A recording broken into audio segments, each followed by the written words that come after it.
Welcome, everyone. My guest today is Lead Analyst Logan Mohtashami to talk about mortgage rates, inventory, and what people are afraid of when it comes to this election.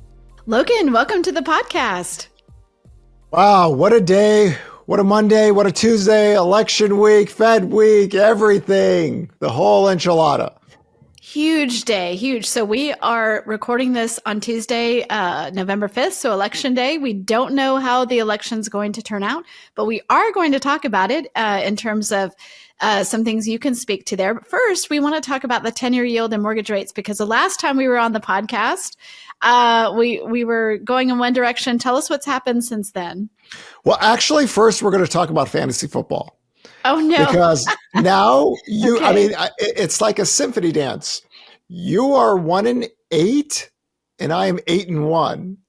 And I should be undefeated if Jordan Mason didn't get injured in the third play of the game. All I needed was 3 more yards and I'd be 9-0. But I told you, Sarah, I'm going to come to the league just to beat you. And you're not exactly in very last place. Your record is, but you have a little bit more points than the last two people. So I just wanted to emphasize that. This has been my worst performance in fantasy football in I've been doing this for 6 years, I think, 5 years at least. And 2 times I've actually won. So this is stunningly bad for me, stunningly bad. So I'm not shocked. Yeah. Oh, okay, whatever. I know you joined just to beat me. That's what you said. Oh, yeah, absolutely. Unfortunate. Okay, well, we have bigger fish to fry. Let's talk about 10-year yield. Okay, so Friday, last time we left off, the 10-year yield was trying to get above 4.30. It finally did it. A little vacuum went straight to 440 at the close of the day. Monday morning, for however you want to interpret it, there was some favorable news for Harris, whatever. 10-year yield fell right to 427. Today, 10-year yield was up a few basis points. And right in the middle of all this drama, we had a really strong ISM report. And I'm like, what? And bond yields went up 4 or 5 basis points vertically. So then a lot of people thought, well, is that a Trump victory? And I was like, oh, guy, I got to go on Instagram and do a live and do a reel. It's like, no, that's the ISM report. And I was like, what? ISM? I was like, nobody knows what it is. But yeah, what is the ISM? Tell us. The ISM service sector report is one of the data lines that a lot of bond traders track. And when it's above 50, it's expansionary. Well, it had been slowing down noticeably for some time, and it just had a big beat of estimates at 56. That's very expansionary. So we always talk about, if you're talking about economics, think expansionary, recessionary when we talk about the 10-year yield and rates. And then we go off then. So as of this second, the 10-year yield is at 4.34. This is going to be a very chaotic week. So we're gonna come back again tomorrow and do another podcast to try to make sense of it all. But as of right now, we're just kind of in that back and forth range, and it should be a pretty wild day throughout with kind of any headline news. So does the Fed look at the ISM report? Is that part of their calculus? I mean, all economic data is part of their calculus, but to me, it's just they are on the track to get down to neutral, right? Because the growth rate of inflation has fallen. Headline PCE is at 2.1%. In their own model, they don't need to be restrictive, especially now, right? Because being restrictive is in their minds trying to create a worse economic environment now that the growth rate of inflation. So we're going to get a rate cut. We're going to get another rate cut. And they're just kind of, depending on how the economy goes, where do we get to neutral? What does that look like? So it could be a slow way all the way down to maybe 3.5%, 3%, or, does it pick up a little bit more speed if the economic data gets weaker? So again, a lot of things are priced in on the Fed funds rate, and the 2-year yield had gone up, the 10-year yield had gone up, the economic surprise index had gone up, and that's how people should view it. Again, that's why the Hoarder line was created at 380. That's why the Gandalf line was created last year. There are levels to where bond traders are going to be a little bit more selective on should they push it forward or, sell it off and find a better level to get in. It's crazy that the Fed meeting and the Fed rate cut that we expect this week isn't even in the top 2 things we want to talk about today because it's the timing is, the thing is that I remember going on CNBC a few weeks ago, and like they were asking the consumers confused, right? And I said, yeah, I mean, I understand it, I get it. If I was a consumer and I see the Fed saying we're making great progress on inflation, the growth rate of inflation has fallen, and then you say, well, the labor data is getting softer, so we're going to have to do half a percentage cut, and then all of a sudden you had such a sharp reversal. That's why I always say that I'm a 10-year yield guy. So that's just how I run everything. So because we were at such a low level, the reversal was very sharp. And we had a similar action last year. Last year, early in the year, people thought we're going to recession, the Silicon Valley banking crisis, everything. Fed kept on raising rates in that environment. And then we had a sharp reversal from that Gandalf line. And it's confusing. I get it. I mean, the bond market isn't for everyone, nor should it be. But I think that's there's just a lot going on this week that, once it's all over, then we could go back to tracking economic data and, how our weekly tracker looks like, the things that actually really matter on a day-to-day basis going out for the rest of this year and going into 2025. Well, let's talk about the election. It is election day. So when we're recording this, we don't know how it's going to go. I wonder if even on tomorrow's podcast, I think we'll have a better sense. Is it going to be another 2000 where it's like down to, one county and one state because we're so close on electoral votes? Is it a more decisive win either way? But Logan, I want to ask you, what do you think people are most worried about? Okay, you're in the mortgage business. You might have all sorts of other things that you think about for this election on personal issues or your top issues. But when it comes to you're in this business and it comes to mortgage rates, what's the big fear? Okay, if Harris wins, it's going to be this. If Trump wins, it's going to be this. What is the big fear on mortgage rates, on the economy? Kind of walk me through that. First of all, let's go back 100 years. Okay. Take a look at the stock market over 100 years. Economic cycles come and go. Presidents come and go. Everybody is hyper drama queen around elections. Every election is going to be the worst election, and whoever's going to be president. And we keep on progressing forward.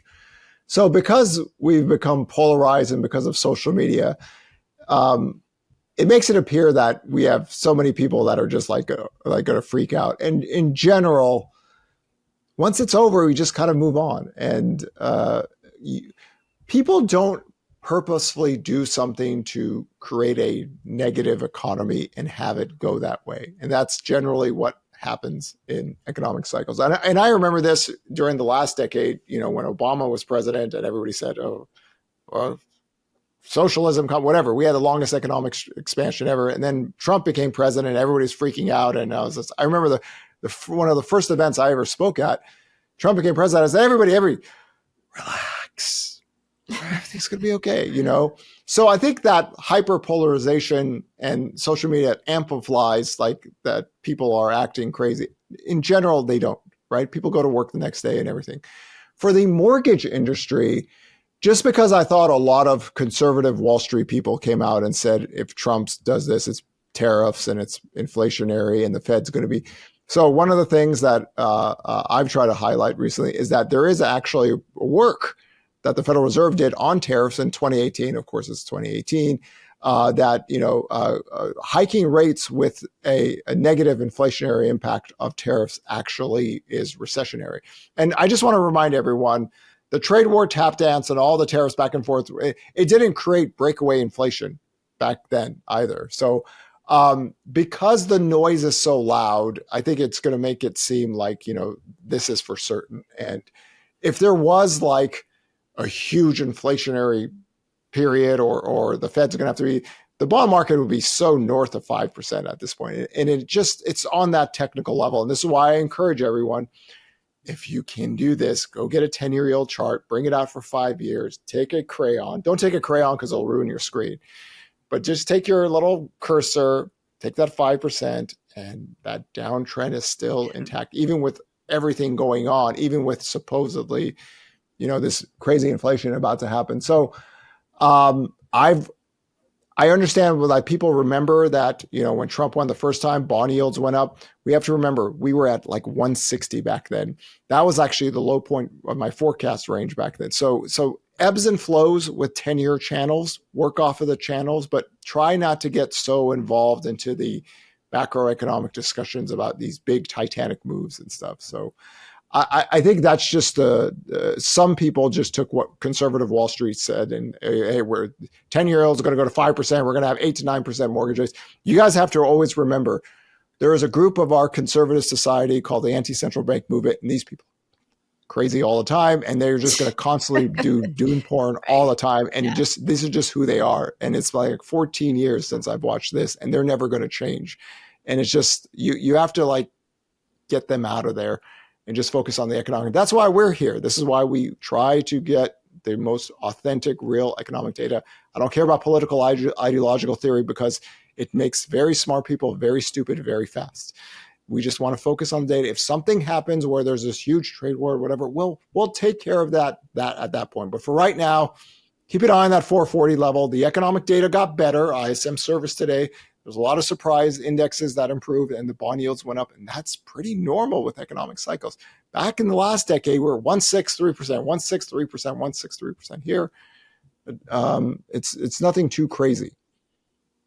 Thank you for that. I appreciate it. Just that context that, people might be operating off of. And, we're going to be on tomorrow and we'll know more. So we'll dive a little bit deeper into what the election might mean for our industry. Let's take a step back now and look at, or not a step back, but just like a larger look and talk about the tracker.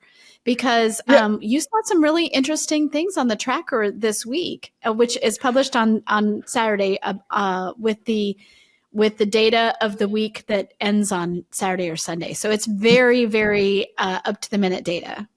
So hopefully by now everybody realized we're just ahead of everyone else, right? We are just ahead of everyone else. And what we've seen, and Mike Simonson and myself are about to do a podcast today that'll come out a little bit later. So we're going to really get nerdy into that. But what I've seen is that when mortgage rates got towards 6%, even in a non-seasonal time, the data line has stabilized.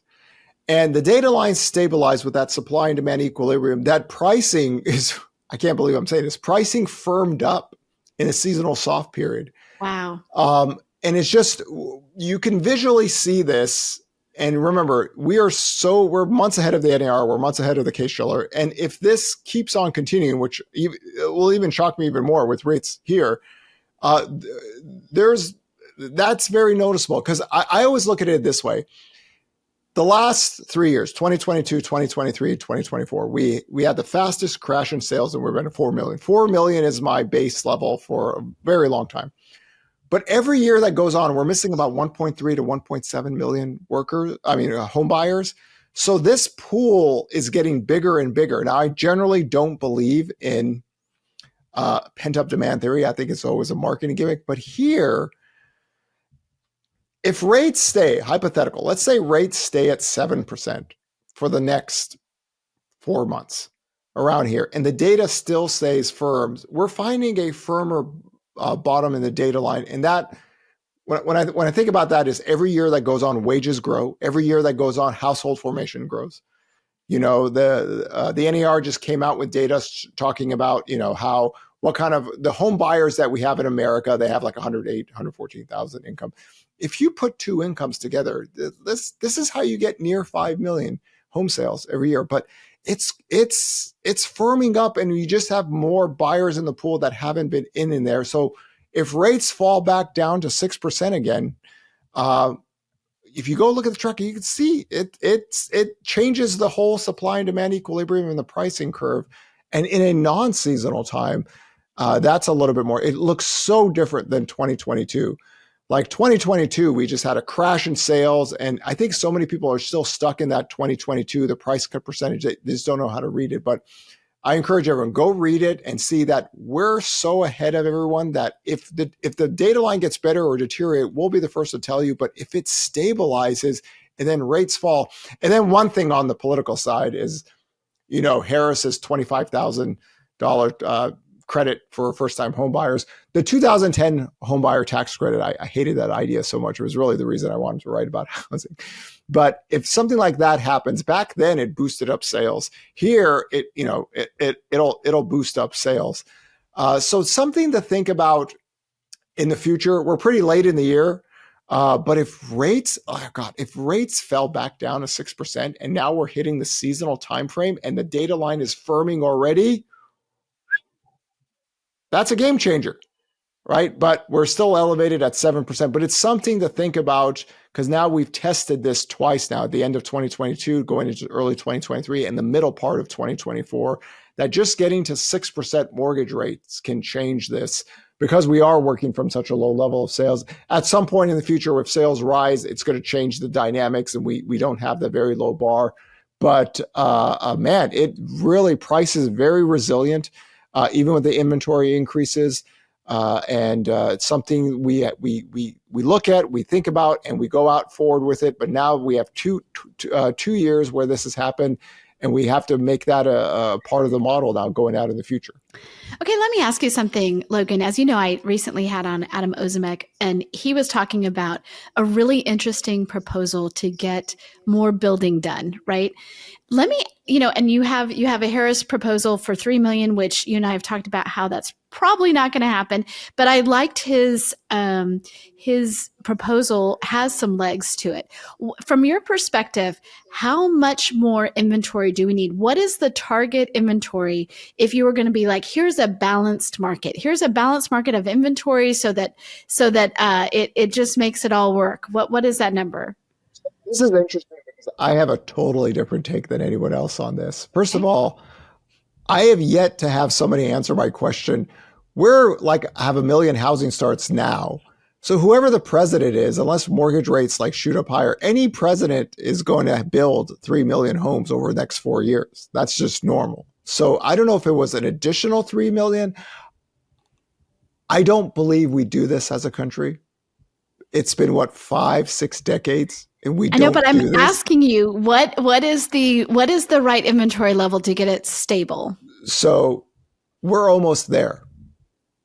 Because Really? I don't look at housing as other economists do. They incorporate where they believe you need demand to go or supply to go to get balanced demand. Okay, so what does that exactly entail? Well, I always look at it as when you get days on market NAR data, 30 to 45 days, 1.52 to 1.93 million total active listings is a balanced market for me. It was pretty much what we saw in the previous. If you're talking about, well, we need 4 million, could you imagine if we had 4 million homes right now? That would not be good.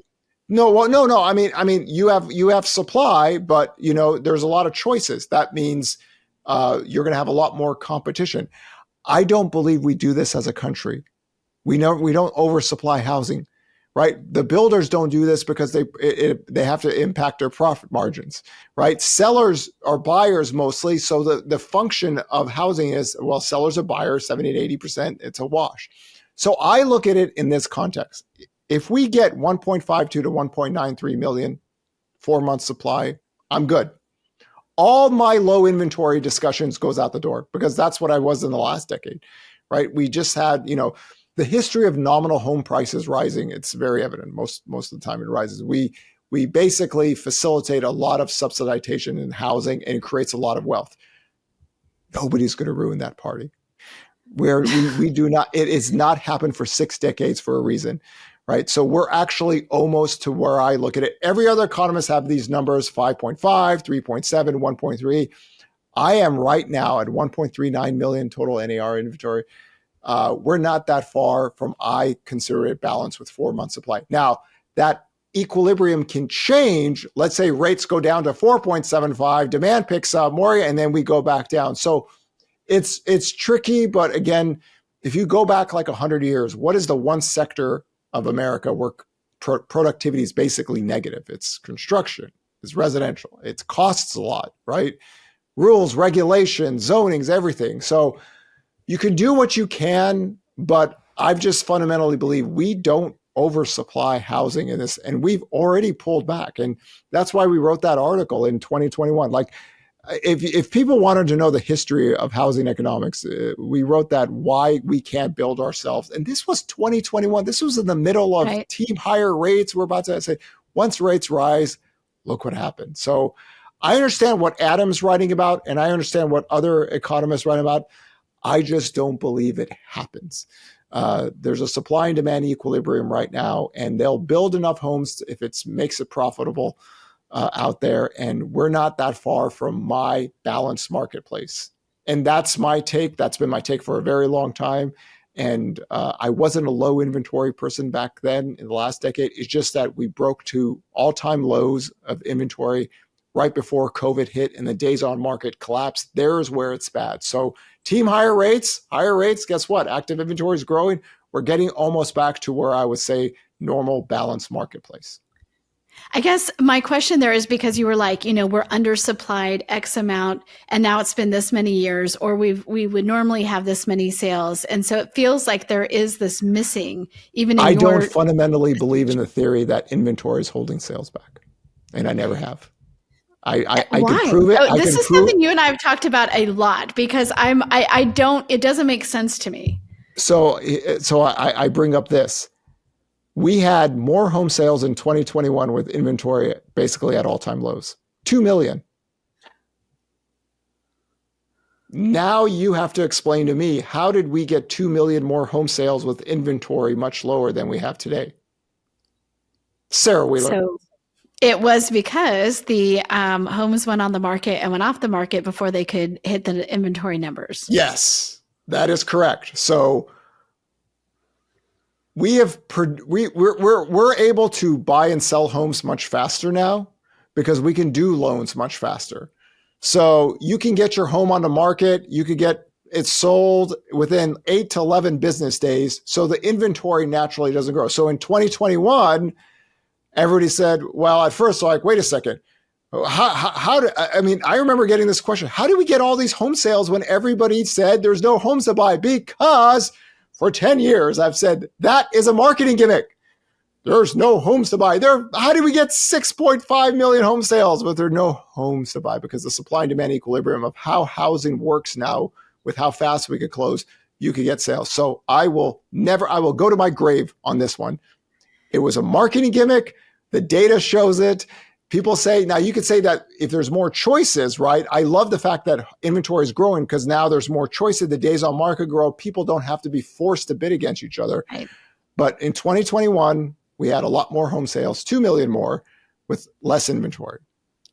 I still feel like you are not getting to the heart of this, which for me is the fact that if you have less inventory and you do have people competing, it keeps prices high. That's what we just talked about, that the reason that prices have remained steady despite the fact that mortgage rates are higher is because there's not the supply demand is off. We do not have a country that advocates prices going down. Please show me where our policies, we give tax credits, we have the mortgage interest deduction, we subsidize a 30-year mortgage. The whole system is rigged for prices to go up. So this is what it is. It's been for 6-7 decades out there. If you can do a lot of things, if you wanted supply to come up, take the 30-year mortgage out, never going to happen. There's so much wealth. There's $38 trillion of nested equity. Nobody's going to do a thing. And this is what they do not tell you, right? And this is why the whole world hates our system, because we have a 30-year fix, we subsidize it, we have mortgage interest deduction, taxes. The whole system is basically rigged for prices to go up and for people to buy homes. Why? Because when you look at the data, homeowners do a lot better than renters, and they have a lot more wealth. Nobody's going to change that. You could talk about it. I've heard people talk about this for 2 decades. We're going to do it. No, you're not. Look what happened. Rates went up. Housing starts are at recession lows. The system is not designed to it, but we have a lot of people that talk about it all the time. It's cute. It's adorable. But for me, it's very simple. And I've said this for many, many years. During post-COVID, if I could just get 1.52 to 1.93 million active listings with 4 months supply, I am good. All my low inventory conversations, I'm out. We have not gotten there. We're getting there. We're so close. But that's the way I look at it. And I tell you, I am a pilgrim in an unholy land. I am the black sheep of the housing community that thinks this way, but I have data to prove this to be the case. I would love to have like a presentation debate with all the economists on the world on this, and I could show 4 or 5 decades of data on this. No, we just don't do that in this country. And here we are sitting here having one presidential candidate say, we're going to build 3 million. I was like, no, you're not. No, it's cute, adorable, but no, whoever the president is could get 1 million housing starts in the next, 3 years. So if you have 4 years, you're easily going to beat. But to build that, you need to put money into the system. You need monetary policy that has low rates. You got to get zoning and all that. You got to go in it full force. And I just don't see it out there. Well, okay. I thought Adam's proposal is a way that you can get more. Is it going to be 3 million more?